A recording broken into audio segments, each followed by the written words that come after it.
Welcome to our channel.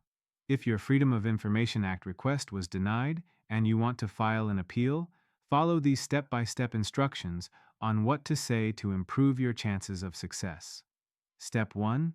Review your denial letter carefully to understand which FOIA exemption the agency cited for withholding records.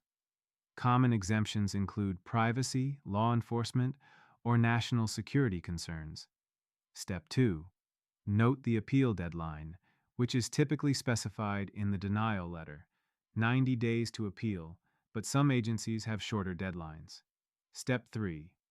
Address your appeal to the designated FOIA appeals, official or office listed in the denial letter.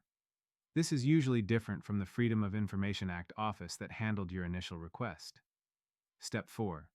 Begin your appeal letter by referencing your original request with the FOIA tracking number, date of request, and date of the denial decision.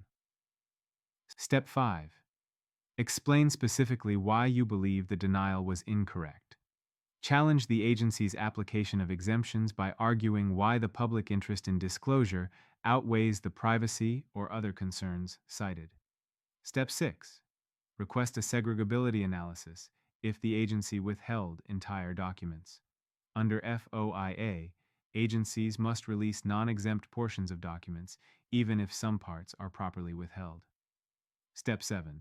Cite relevant FOIA case law or Office of Government Information Services guidance that supports your position. This demonstrates you understand FOIA law and strengthens your appeal. Step 8. Request mediation services from the Office of Government Information Services as an alternative dispute resolution option. Include this request in your appeal letter to show you're pursuing all available remedies. Don't forget to like this video and subscribe to our channel.